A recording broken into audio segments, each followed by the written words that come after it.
ब्रह्मार्पणं ब्रह्मोऽपि ब्रह्माग्नौ ब्रह्मणाहुतं ब्रह्मैव तेन गन्तव्यं ब्रह्मकर्मो समाधिना। ॐ सहना भवतु सहनौ भुनक्तु सह वीर्यं करवावहै तेजस्विनावधीतमस्तु मा विद्विषावहै। ओम शांति शांति शांति। उपस्थित मंचे गुणीजन, আমার সামনে আমার আদরের ছাত্রছাত্রী এবং তাদের অভিভাবক অভিভাবিকা শিক্ষক মণ্ডলী, নব পরিবর্তন ধারা দীর্ঘ সময় ধরে শিশু কিশোর তরুণ তাদের উৎসাহিত করতে যে ট্যালেন্ট পরীক্ষার আয়োজন করে চলেছেন, সেজন্য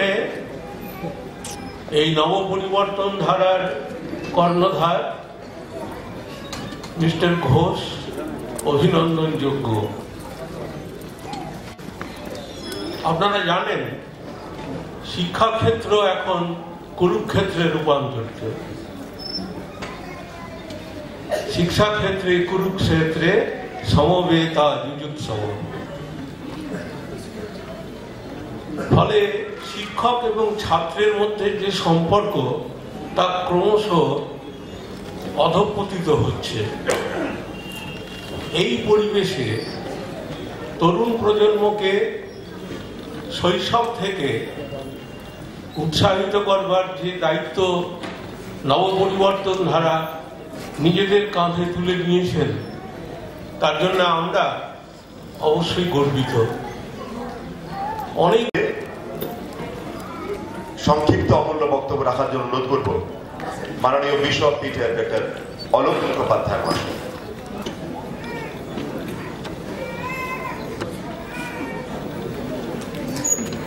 নমস্কার, প্রেজ দ্য লর্ড। ঈশ্বরকে ধন্যবাদ দিই। মঞ্চে উপস্থিত সকল গুরুজন এবং আমার সামনে সকল শ্রোতাগণ, শিক্ষক থেকে আরম্ভ করে ছাত্র, আজকে সত্যিই আমি আনন্দিত যে আজকে নবরূপ ধারার এই একটা অনুষ্ঠানে আমি আসতে পেরেছি। এনারা যেভাবে কার্য করছে সত্যিকারেরই তাদেরকে হার্দিক অভিনন্দন জানাই। এরকম অনুষ্ঠান কিন্তু আমি দেখিনি এবং এরকম কার্যকারিতাও কিন্তু আমি দেখিনি। আমার যথেষ্ট বয়স হয়েছে এবং এই সংগঠনের কর্ণধারকে এবং তাদের সহযোদ্ধাদেরকে আমি হার্দিক অভিনন্দন আবারও জানাই। বাইবেলে প্রভু যীশু খ্রিস্ট বলেছেন, শিশুদের কাছে আসতে দাও, স্বর্গরাজ্যে তাহাদেরই। নবরূপ ধারা কিন্তু সেই কার্যই করছে। তারা কিন্তু সেই ঈশ্বরের কাজ করছে এবং স্বর্গরাজ্যের কাজ করছে, কেননা তারা শিশুদের নিয়ে কার্যকারিতা করছে। সত্যিকারেরই খুব ভালো লাগে যে শিক্ষা তারা প্রসার কিভাবে করাচ্ছে, কেননা শিক্ষার কিন্তু খুব প্রয়োজন আছে। When education is nil, everything is nil. আমাদের স্বাস্থ্য যদি হানি হয় আমরা স্বাভাবিক অসুবিধায় পড়ি, আমাদের যদি অর্থহানি হয় খুব একটা কিছু হয় না, কিন্তু শিক্ষার যদি হানি চলে যায়, মান চলে যায়, তাহলে কিন্তু আমরা কিছুই অর্জন করতে পারি না। সুতরাং নবরূপ ধারাকে আবার হার্দিক অভিনন্দন জানাই এবং এখানে আসতে পেরে আমি খুব আনন্দিত। শিক্ষক মহাশয় বংশবাবু আমাকে আমন্ত্রণ জানিয়েছিল এবং আমি এখানে আসতে পেরে সত্যিকারেরই আমি খুব ভালো উপলব্ধি করছি। এই সংগঠনের সঙ্গে আছি, পাশে আছি এবং পাশে থাকবো এবং প্রার্থনা করব তারা যেন আরও এগিয়ে যায় এবং আশীর্বাদ প্রাপ্ত হয় এবং আরও অনেক ছাত্রদের নিয়ে কার্যকারিতা করতে পারে। ধন্যবাদ।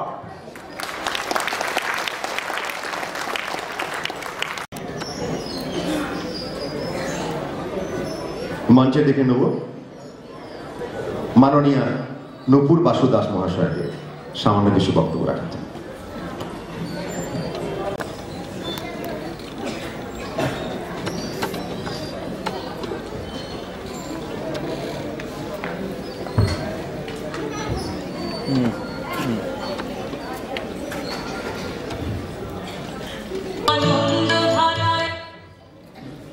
নমস্কার সবাইকে।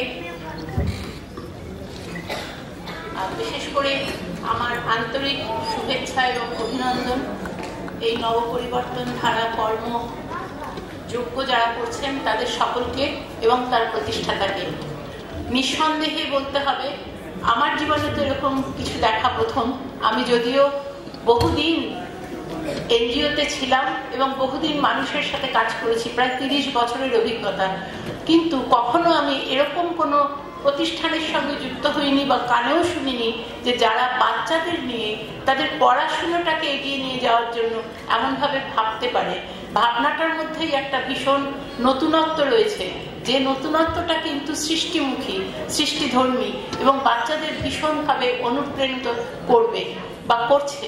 এই দিক থেকে বলতে হয় যিনি ভেবেছেন, আমি জানি না সেটা দেবকুমার বাবু কিংবা তার পূর্বতন কেউ, ওনার পিতা হতে পারেন বা ওনাদের সংস্থা, যেহেতু এটি অনেক পুরনো একটি পাবলিশিং সংস্থা, সঙ্গে পরিচিত এই নবপরিবর্তন ধারা হতে পারে, হয়তো তারা কেউ করেছেন, কিন্তু যিনি করেছেন তাকে আমার বলতে ইচ্ছে করছে ভিশনারি লিডার।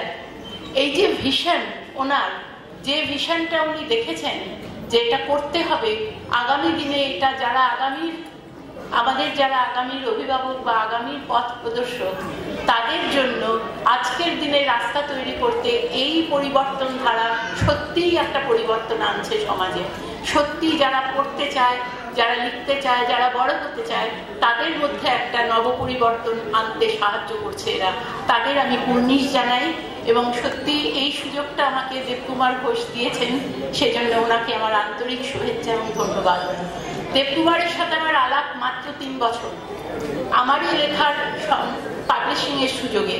এই 3 বছরের মধ্যে আমি এতটাও জানতে পারিনি যে এরকম, আমি শুনেছি নবপরিবর্তন ধারার কথা, কিন্তু সেটা সত্যি কি, কতটা, কোথায় তার ডেপথ, সেটা আমি আজকে এখানে এসে বুঝতে পারলাম। এই আশাটা আমার কাছে খুব সার্থক মনে হচ্ছে। সবাইকে সেই জন্য আমি নবপরিবর্তন ধারার সবাইকে আমি আন্তরিক অভিনন্দন জানাচ্ছি। আর আমি তার সাথে অভিনন্দন জানাচ্ছি আজকে উপস্থিত যারা, যে সমস্ত বাবা মা বা অভিভাবিকারা রয়েছেন, তারা যে আন্তরিকভাবে বাচ্চাদের পড়াশুনোর জন্য এরকম পরীক্ষার প্রয়োজনীয়তাটা অনুভব করেছেন এবং এটাতে এগিয়ে আসতে পেরেছেন। দূর দূর গ্রাম থেকে, গ্রামের অনেক দূর থেকে অনেক অসুবিধা সহ্য করে তারা যে দিনের পর দিন আসছেন, এই জায়গায় তাদের ছেলে মেয়েদের দেখতে চাইছেন, এগিয়ে দিচ্ছেন, এটা তাদের দৃষ্টিভঙ্গিরও অনেক পরিবর্তন। আমার ছোটবেলায় মনে পড়ে, আমার এখন আজকে 71 বছর প্লাস বয়স, তো আমার ছোটবেলাটা আজ থেকে কত বছর আগে হয়েছিল, আমার স্কুল লাইফ এরকম দেখিনি কখনো। এই উৎসাহ, এই ধরনের বাচ্চাদের পড়ানো, তার জন্য কোনো পাবলিশিং হাউসে, প্রকাশক সংস্থার এত উৎসাহ যে সবাইকে টেনে এনে একটা কর্মযজ্ঞের মধ্যে ঢুকিয়ে দেওয়া, যাতে বাচ্চারা পড়তে সুবিধা হয় এবং তারা তাদের নিজেদের পরিমাপ করতে পারে যে কতটা আমি এগোতে পারলাম। এই প্রশ্নটাই আমার কাছে বিরাটভাবে আসছে যে কি করে এনারা এটা ভাবতে পারলেন। একটু আগে বংশীবদন বাবু একটা খুব সুন্দর কথা বলছিলেন, আমি যখন এলাম, যে আজকাল টিভি চ্যানেলে বাচ্চাদের দেখা যায় দারুণ গান গাইছে, দারুণ নাচছে, দারুণ দিক, আমি সেটা খারাপ বলছি না, খুব সুন্দরভাবে তারা এগিয়ে আসছে, কিন্তু শিক্ষা যেটা বেসিক, সেটাকে যে এইভাবে এগিয়ে নিয়ে যাওয়া যেতে পারে, এটা ভীষণভাবে আমার জন্য অন্তত দারুণভাবে আমার কাছে খুব একটা উত্তেজনার ব্যাপার, খুব একটা শিক্ষার ব্যাপার, এবং আমার সত্যিই খুব ভালো লেগেছে এখানে এসে। আমি সবাইকে ধন্যবাদ জানাচ্ছি সেই জন্য। বিশেষ করে মঞ্চে উপবিষ্ট যারা আছেন বিশিষ্টজনরা, তাদের সাথে পরিচিত হতে পেরেছি এখানে এসে, তাদের সবাইকে আমার আন্তরিক অভিনন্দন, ধন্যবাদ এবং নমস্কার।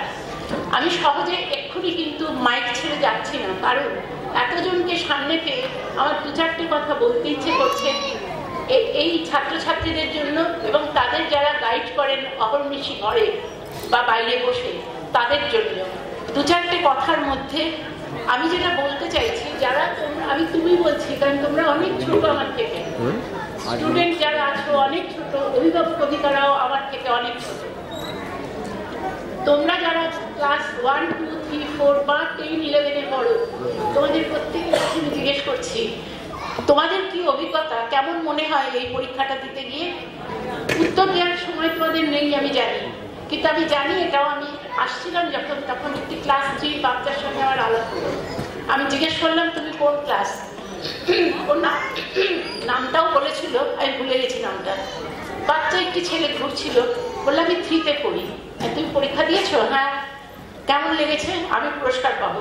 বাহ, ভালো পরীক্ষা দিয়েছো? হ্যাঁ, আমি খুব ভালো পরীক্ষা দিয়েছি। কোথা থেকে এসেছো? বেশ অনেক দূর থেকে এসেছে, আমি বুঝতে পারলাম। আমার পরিচিত জায়গা নয় সেটা, বেশ অনেক দূরের কোনো জায়গা থেকে এসেছে। তো এই যে সে বলছে যখন কথা, তার যে বাচনভঙ্গি এবং তার যে চেহারার মধ্যে যে ঔজ্জ্বল্য দেখলাম, সেটা আমার খুব ভালো লেগেছে। যে সত্যি জিনিসটা বুঝতে পেরেছে এটা খেলা নয়, এটা শুধুই পুরস্কার পাওয়া যায়, ওকে পড়াশুনো করে পরীক্ষা দিতে হয়েছে। এবং এটা ওর পরিচিত গণ্ডির বাইরে বেরিয়েছে। এখানেই কথা আবার, আমরা যারা নিজেদের তৈরি করতে যাই, তোমরা এখানে যারা আছো, তোমরা আগামীর পথপ্রদর্শক। তোমরা কি নিজেদের শুধু ওই একটুখানি গণ্ডির মধ্যে দেখতে চাও, গণ্ডিটা ছেড়ে বেরোতে চাও? নবপরিবর্তন ধারায় যুক্ত হওয়া কিন্তু একরকমের গণ্ডি থেকে বাইরে বেরিয়েছ। চেনা পরিচিত ক্লাস ঘরের ভেতরের পরীক্ষার হল আর এই ওয়েমার শিটে বুঝিয়ে পরীক্ষা দেয়া, দুটো কিন্তু একটু তফাৎ, আলাদাই। সেই জন্যই তো দেবকুমার বাবু বলছিলেন যে রেজাল্টের তারতম্য হয়, কেন হয় জিজ্ঞেস করে সবাই, সেটা এই কারণেই হয়। তা এই যে গণ্ডির বাইরে বেরোনোটা, আমরা বলি কমফোর্ট জোনের বাইরে যাওয়া, এটা কি তোমাদের ভালো লাগে? এটা কিন্তু বুঝতে হবে সবাইকে যে আমরা যে কমফোর্ট জোনে আছি তার ভেতরে থাকলে আমাদের উন্নতি হবে না। 3 C's ফর লাইফ, 3টে সি আছে লাইফে। একটা হচ্ছে চয়েস, একটা হচ্ছে চান্স, একটা হচ্ছে চেঞ্জ। যদি আমার জীবনের পরিবর্তন করতে চাই, তাহলে আমাকে ওই চান্স দিতে হবে এবং চয়েসে যেতে হবে। চেঞ্জ তো পরিবর্তন আনে, আমরা সমস্ত পরিবর্তনই চাই পজিটিভ হোক। পজিটিভ পরিবর্তন আনতে গেলে আমাকে কিন্তু সুযোগ দেখতে হবে, আর সেই সুযোগটা আমারই চারপাশে আছে। এটা যেমন একটা সুযোগ, পরিবর্তন ধারা। এই সুযোগে যেতে গিয়ে আমাকে আমার চয়েস মতন যেতে হবে। আমি কোন দিক দিয়ে দেখবো, কোথায় যাব, কিভাবে এগোবো। অনেক আমার ঘাত প্রতিঘাত আসবে, আমাকে অনেক অসুবিধায় পড়তে হতে পারে। এটা শুধু এই একটা ক্ষেত্রে নয়, জীবনের বহু ক্ষেত্রে। বড় হয়েও যখন তোমরা কর্মজীবনে যাবে, তখনও দেখবে সবসময় কিন্তু এই 3টে সির ভেতর দিয়ে যেতে হয়। আমার চারপাশের সবাইকে জাগাতে হবে, পজিটিভ ভাবে জাগাতে হবে, কোনো নেগেটিভ নয়। সমস্ত কিছুর ভেতরে যদি পজিটিভ ভাবা যায়, তবে নিজের জীবনে যেমন উন্নতি হবে, চারপাশেও উন্নতি হবে। আমার আন্তরিক শুভেচ্ছা, অভিনন্দন রইল তোমাদের সকলের জন্য। তোমরা দীর্ঘদিন পৃথিবীতে থাকবে, পৃথিবীকে সুন্দর করার দায়িত্ব তোমাদের। আমাদের আশা তোমরা আরো অনেক সুন্দর করে নিয়ে যাবে পৃথিবীকে। আর সত্যিই দেবকুমারদের সংস্থা, এই নবপরিবর্তন ধারার এই সংস্থারই একটা প্রাইজ পাওয়া উচিত। আমাদের সবাইকে অভিনন্দন দেওয়া হচ্ছে, কিন্তু সংস্থাকে বিশেষ করে অভিনন্দন দেওয়া দরকার এত বড় সুন্দর ভাবনাটা ভাবার জন্য। আন্তরিক ধন্যবাদ, শুভেচ্ছা, নমস্কার সবাইকে।